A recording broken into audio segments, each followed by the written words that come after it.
Inselmilkom, illum sa nagħtu ħarsa lejn pajjiż tant viċin tagħna.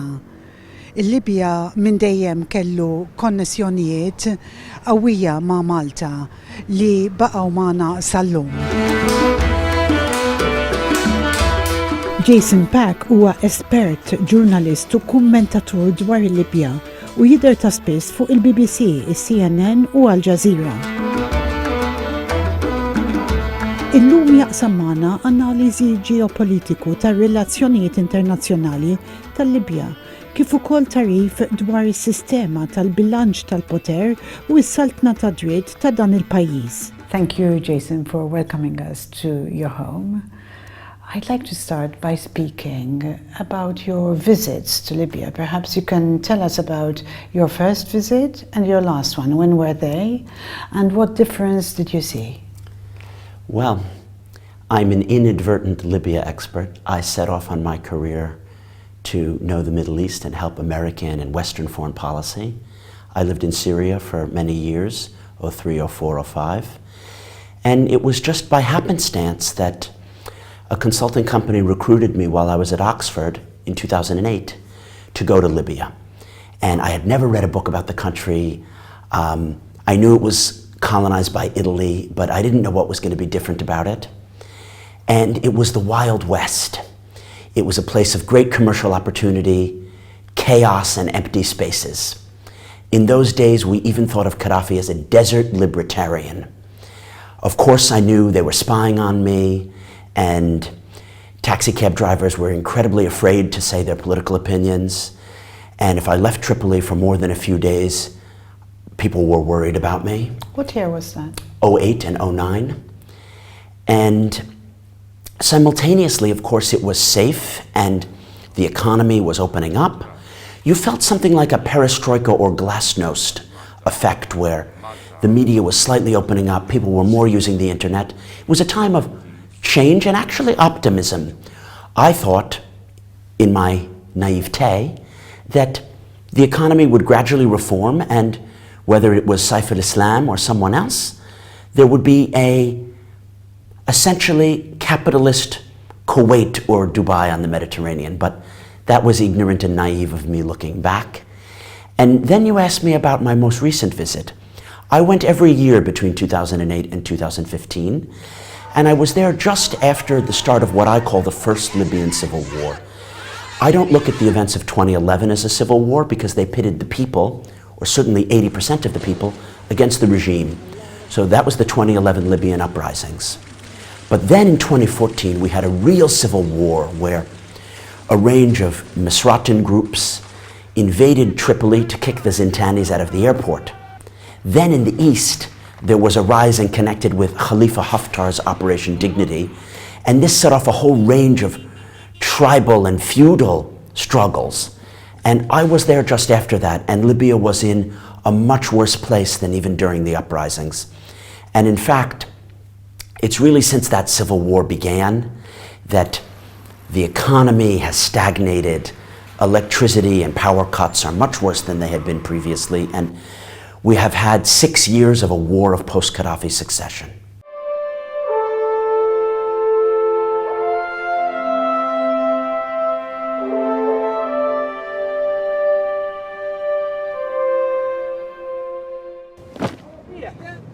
So that's 7 years since your last visit. How do you compare what you have described with what's happening today? I wish I could say things have changed much for the better and that the civil war is over. But I can't say that. We had a first war of post-Gaddafi succession, 2014-15. Then the government of national accord was installed, really by the UN and the Western countries, but it never ruled. It barely controlled Tripoli. We were optimistic again with the end of the 2019-2020 second Libyan civil war, sometimes called the War for Tripoli. It ended, Haftar was defeated, the Turks won the war, and the GNA, who was backed by not only Turkey, but Italy, the US, and Malta, was victorious. We thought that we could have a unification of Libya, and amazingly, my friend and colleague Then acting UN SRSG Special Envoy Stephanie Williams made a breakthrough, and the LPDF process culminated in a new prime minister being selected. He unified the country, unified the institutions. We thought a lot of progress would be happening, but then it was back to the same old Libyan patterns. No budget, no money for the oil sector, electricity blackouts. Although they are not fighting the way they were from April 2019 to June 2020, I have to inform you that the Libyan civil war is underway. It's no longer a hot war between Haftar and the Tripoli militias, but it's a cold or economic war, a struggle for the spoils of the previous hot war. And frankly, I am no more optimistic about the situation now than I was at the kind of height of the war. Do you plan any further visits? That's a very interesting question. I have to say, not directly, but I was very honored to be invited by the American Chamber of Commerce in Tripoli, of which I am a board member, to participate in a very special event. I've also tried to facilitate the hosting of an American trade delegation to Libya. Those were things that were going to happen in this spring, summer. I believe they still will happen. There have been some COVID and some other delays, but yes, Tripoli is safe now, so is Misrata, and I have the local network to travel around the country. It's just a question of really the right time when the businesses that I represent and work with will actually benefit from going and trying to make a real deal to do business in Libya. Thank you, thank you. Would you give us your geopolitical views on Libya today? We are no longer living in the post-Cold War world, Leah. We live in the global enduring disorder. And possibly Libya, as well as its connection to Malta, are very relevant and indicative microcosms of that enduring disorder. So in the post-Cold War and Cold War periods, there was an American hegemon. And maybe in the Cold War you could say we had a bipolar Russian-American world. But it was a world that you could understand. And if NATO wanted to protect something, they protected it. And if American foreign policy said everyone needs to be in line, they got in line. In this world of the enduring disorder, Italy and France, two neighboring EU countries, are on opposite sides of conflicts. And in a place like Libya, the Russians and Turks are more powerful players than the EU or America. It's tragic, it's sad to say it, but spoilers who want a place like Libya to fail and to allow the corrupt benefits of the current subsidy system to be exploited, they prevail. So when it comes to the geopolitical updates, Turkish forces and Russian mercenaries via the Wagner Group are still on the ground, although the October 23rd, 2020 ceasefire called for their withdrawal within 3 months. A new government came into being in March of 2021. Of course, it demanded and said a budget would be passed immediately. That budget has still not been passed. Libya has lots of money, but none of it flows to repair pipelines. The oil sector is not really humming. There could be a force majeure at Hariga, the important port of Tobruk. And Libya has many more megawatt ability to produce electricity per capita than almost any country on earth. And yet in the summer, Libyans are dying of the heat because their electricity is off and they can't use their air conditionings. Think about this for the country that was at one time the wealthiest in Africa in per capita GNP. And at many times in the mid to late 20th century, it was a country with a higher per capita GNP than Malta.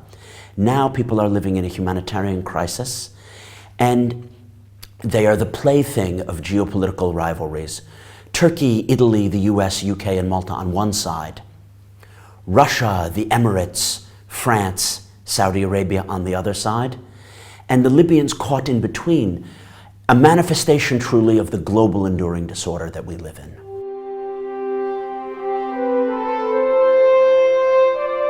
Aktar minn 1000 persuna tilfu ħajjithom din is-sena bejn il-Libja u l-Italja.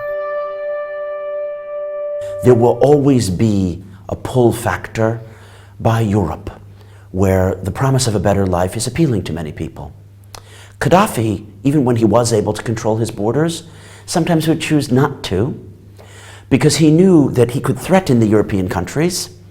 Oh, if I let 800,000 black Africans come through, then I could say, demand reparations, or I want a different trade treaty, and I promise to turn it off and to close my borders. Now the Libyan government cannot control its borders. Libya has thousands and thousands of kilometers open to Chad, Niger, Algeria. And of course, they're going to want to get to Europe, and whether it's Lampedusa or Malta, this is the first step. And I don't think that you can deal with the migrant crisis simply by militarizing the Libyan border, whether it's using the Italian Coast Guard to block people in or paying Libyan militias to return the migrants. That won't work. You need to deal with the root cause of the problem, and this is the lack of governance in Libya, and also the lack of opportunity in many of these sub-Saharan African states. So I believe in something which we might call nation building, capacity building, state building, and you can't let a place like Libya be an ungoverned space, and it would be a lot cheaper in the long run to work with these migrants, many of whom are able young men, to help them find work in their own countries. But the European Union's approach, particularly the Italian approach, has been to securitize the issue. Securitizing the issue has not been proven to work. So it seems like this crisis will continue. What about the oil sector in Libya today? Fortunately, in the last year, the oil sector went from a standstill and a blockade under Haftar to an opening and a return to 1.1, 1.2 million barrels a day, which is the post-2014 standard or peak. Unfortunately, that was due to the genius of Mustafa Sanallah, the chairman of the National Oil Corporation, in using what he had to get the rusting and dilapidated infrastructure back. And Sanallah is a genius, but he can't sustain this production for long because he hasn't been getting the money and the budget that he needs to repair storage tankers, which some of them were broken in 2015 by ISIS, or to deal with pipelines, many of which have not been touched since they were built by American companies in the 1960s. Libya is operating on legacy oil infrastructure, and paradoxically, it has the money to be producing 1.6 million barrels maybe next year, and certainly 2 or more million barrels by 2024. But it requires stability, investment, and coherent planning. Assalamu alaikum. My name is Chris Stevens, and I'm the new U.S. Ambassador to Libya. Natu ħarsa qasira lejn l-assassinju tal-Ambaxxatur Chris Stevens ġo Benghazi fis-sena 2012. Ir-reazzjoni mill-Ambaxxatriċi tal-Istati Uniti ġo Malta ta' dak iż-żmien, Gina Abercrombie Winstanley, kienet waħda ta' xokk totali. Hija iddeskriviet lil Chris Stevens bħala bniedem ta' dedikazzjoni kbira u wieħed mill-aqwa kollegi li kellha. He was an Arabist by training. He was outgoing. He was not only trying to help American interests in the Middle East, but he cared about Libyan young people. He cared about helping them understand that America is not a force for evil, backing a Zionist conspiracy, but America has the knowledge and resources to help them. Therefore, it was quite tragic that he was the one who was killed by Libyan young people or jihadis, when ironically, he sympathized with them and he read their websites and understood their grievances. Against the advice of his own security team, he traveled on September 10th to Benghazi, even though his friend, the British ambassador, Sir Dominic Asquith, had been assaulted in his convoy in Benghazi just 2 months previously.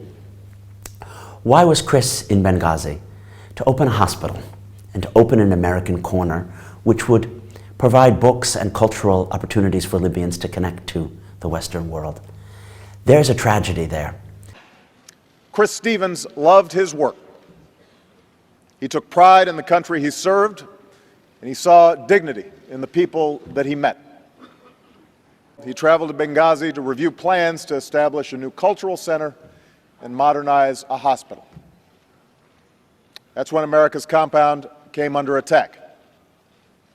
Along with 3 of his colleagues, Chris was killed in the city that he helped to save. He was 52 years old.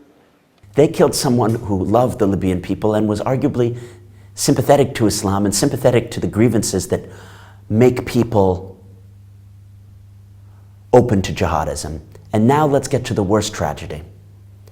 Chris's death undid everything that he would have wanted to have achieved in his life. He was trying to bring the American and Libyan people closer together. His death has moved us further apart. There was an American special mission in Benghazi. Maybe we could have had a consulate like we had in 1968. Since Chris's death, there is no American presence in Benghazi. Oil companies, oilfield services, hospital companies, electricity companies have all fled Benghazi. Benghazi fell to the jihadis. Chris wanted the birthplace of the revolution to be a cultural mecca for freedom, a place that was inspiring. Instead, it was a war zone. Chris's death led to the election of President Trump because of the talking point about Benghazi and the Benghazi Commission that Republicans were able to use against Hillary Clinton. Well, this led to the retreat of America from the world. Chris wanted America to engage in the world. Well, really quite the paradox, like the butterfly effect. A butterfly flaps its wings in Brazil. There's a hurricane in Oklahoma. In my mind, Chris's death was a moment of chaos and of global enduring disorder. But it led in many paradoxical ways to Brexit and to the election of Trump and to the reinforcing of the very global enduring disorder and the undoing of everything that he and people who are inspired by him, like myself, stand for. A great tragedy. I can't even see any slight silver lining to this tragedy. F'rapport ta' aktar minn 300 paġna maħruġ mid-Demokratiċi fl-Istati Uniti ikkonkluda li s-sigurtà fil-compound tal-ambaxxata ġo Benghazi ma kienx biżżejjed. Id-Dipartiment tal-Istat ikkonferma nuqqasijiet ta' sigurtà u għamel rakkomandazzjonijiet biex isir żieda fil-budget ta' sigurtà fil-futur. Charismatic and professional, really. You know, like when a politician fills a room, and even as you walk in the door, you feel his presence and you look at him and he looks handsome and he says a word and you feel he's paying attention to you. But then he understood local cultural nuances and he was in it for the people. Chris had a unique American charm of being informal. And I can't say that I have ever met anyone who combined those skills. I mean, the kind of person that you'd love to be Assistant Secretary of State for the entire Middle Eastern region. Dr. Ann Stevens, pedjatra u uħt il-mejjet Ambaxxatur Stevens għamlet appell u ħeġġet lill-Kungress biex iżid il-budget tas-sigurtà għal missjonijiet kollha ta' madwar id-dinja. Iżda il-familja Stevens ma tatx tort lil Hillary Clinton u qalu li kienet inġustizzja li qed tiġi ikkritikata. Dr. Ann Stevens qalet li huwa kien jaf bin-nuqqas ta' sigurtà iżda huwa għażel li jieħu r-riskju. Qalet li qatt ma wera biża' u sempliċiment rid jgħin lill-poplu Libjan biex il-pajjiż jikseb id-demokrazija. Il-mistoqsija li għatanna illum li baqgħet bla tweġiba hija x'kienet l-intenzjoni tal-Milizja Libjana li tattakka il-compound tal-Istati Uniti dik il-ġurnata. Given Malta's strategic position in the Mediterranean, do you think we will play a pivotal role in the Libya crisis? I think Malta can't avoid but playing a mediating role, not only in the Libya crisis, but in EU and Western relations with North Africa in general. Maybe not a pivotal role because of Malta's small size and economy, but sometimes a mediating role can be critical. Malta is a beautiful blend of a range of Mediterranean cultures and histories, and the Maltese people possess unique experience and expertise. I have really enjoyed meeting my Maltese counterparts in the diplomatic and business communities. It can be a hub whereby investment can use the securities of the EU and the language skills of the Maltese people to work in North Africa and make things like tourism and construction and shipping go from Malta to those places. But then Malta can do something else as well. Malta can raise on the international community the importance of these issues. This is something that Italy frequently does, because Italy and Libya are quite interlinked historically and financially. But for Malta, the Maltese politicians can raise their hand at the EU, at the UN, in Washington. Hey, let's have a conference. Let's talk about rebuilding Libya. Let's talk about how we can have more financial transparency globally. We really care about this. Il-kriżi fil-Libja affettwatek b'xi mod jew ieħor? Ġejt affettwat forsi minn telf ta' xogħol jew negozju kummerċjali? Temmen li Malta tista' tkun strumentali biex issib soluzzjoni għal kriżi umanitarja fil-Libja?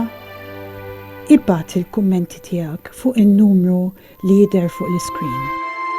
I see Malta as a great hub and the Maltese people as providing something unique in their ability to mediate between West and East, North and South, ancient and present. And frankly, I just love being here. Nirringrazzjakom li segwejtu il-programm illum, Sinjuri, fej tajna ħarsa lejn il-Libja, pajjiż tant viċin tagħna li l-konnessjonijiet baqgħu qawwin sal-lum. Jekk għandkom xi kumment, ibatuhom fuq in-numru li jidher fuq l-iskrin. Insemmilkom.